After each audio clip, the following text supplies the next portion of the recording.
So to change these marker light receptacles, these are rivets, pop rivets, whatever you want to call them.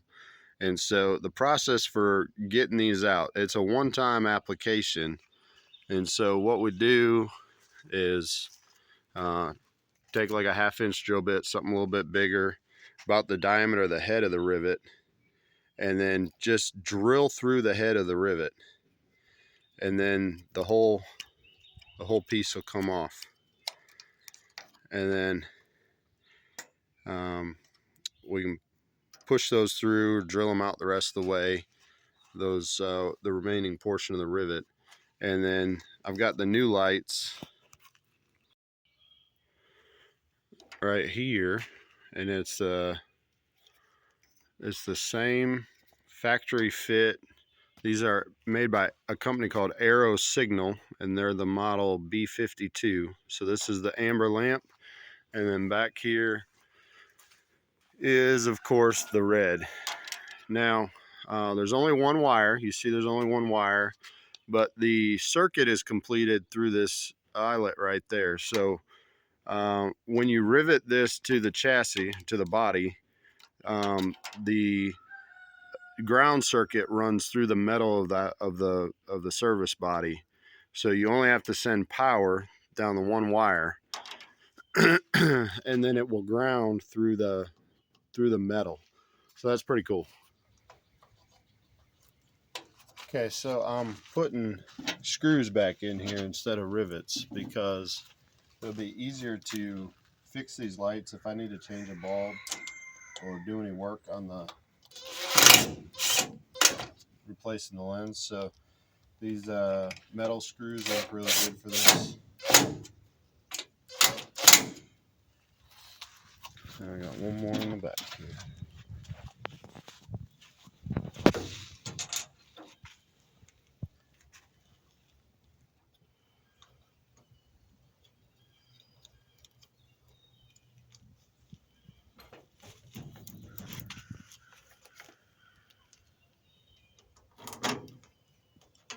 Oh, that was the wrong screw.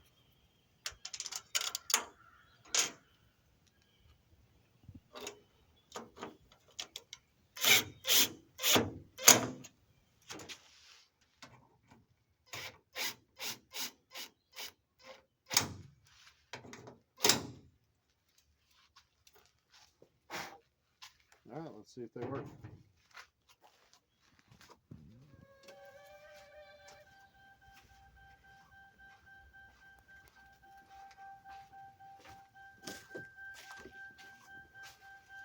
Nice. All right, so to change these lenses, they're grommet mounted, and you can't really pull the grommet. What I used to do when I worked on trucks, I would push really hard, but maybe pushing from the inside would be a better choice. I'm working on getting that out. I think you just push really hard on one side and it flips, but I'm gonna grab a little screwdriver to pry with real quick. All right, so I just needed 2 hands to do it. But you start to work the grommet out, and then the light gets loose.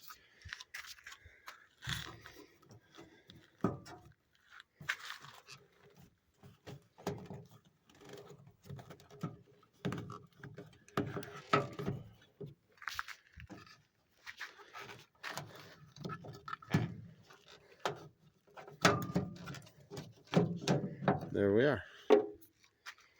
There's a light. These are a 2-wire. This is a Grody style connection, or Grote. I don't know really how you pronounce it, but we used to use these lights on tractor trailers back in the day when I worked on trucks. So it's got the same receptacle as if it were a 3-wire. They just leave out the last terminal right here because the backup light only has 1 circuit in there, so it only needs 2 wires. And that's what I'm gonna put in. Going back in the same way, you put the grommet in the hole first, and the light just snaps into the grommet and locks in place. So I'm gonna do that right quick. All right, there we go. It's all mounted in there, grommet secure. Good to go. I'm going to do the other side, and then we'll put these load stabilizers in for the taillight turn signal assembly. All right, so here's the test. Both backup lights working.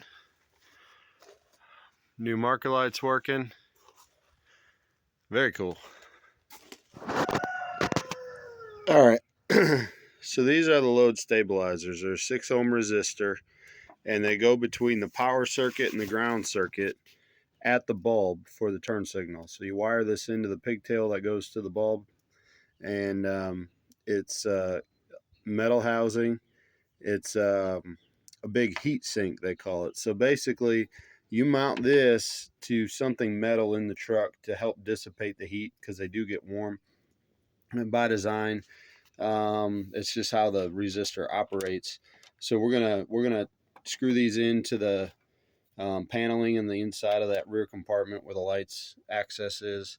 Now these are, I grew up calling them Scotch locks, aka trailer connectors. This is basically how new trailers get wired. Not my favorite, but I'm going to install this for demonstration purposes exactly the way the instructions indicate. So I'm going to go ahead and use those trailer connectors. I'm going to mount these, instead of zip tying them up with the wires, I'm going to mount them to something metal, just like the instructions show. And I'll let you take a look at it. All right, so we got the resistor mounted. Screws are going into metal, holding it tight. Obviously, I got bigger screws than what they built it for, but that's all right. The heads of the screws are gripping on the top of the heat sink. Now, these two wires basically just have to go. One of them has to get connected to this green wire on the right side, and the black wire, so it runs across the circuit where the bulb would be, so ground and the turn signal brake light circuit. The other wire, or the other side is, yellow for the left-hand turn. It's kind of like a trailer cord on your connector for your trailer. Green is right and yellow is left. So there we go. We get those connected up, and we'll test it out. All right, so here's an example of Hyperflash. See how the bulb's blinking really fast?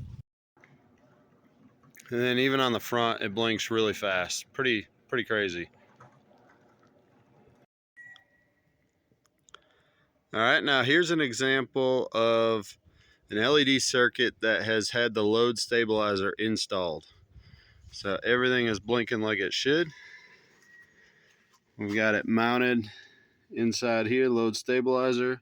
Got the trailer lock connectors, the Scotch locks in there, and it's all wired up. We're gonna go over here and show the front bulb is blinking like it should as well. So very cool. I'm gonna do the other side and we'll be all done. All right, we got everything buttoned up and all the lights are working now.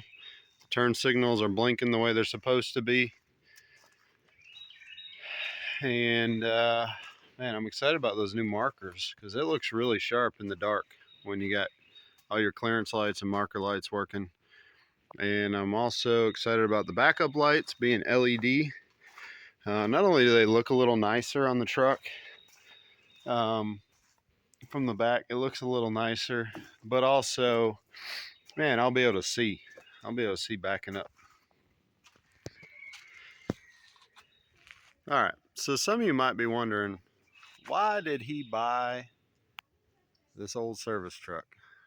And the answer is, I'm going to be leaving the company that I've been employed with for almost a decade, and I have started a business called Trinity Service Solutions, and we're a mobile service company at this point. And so this truck here will get us started in business.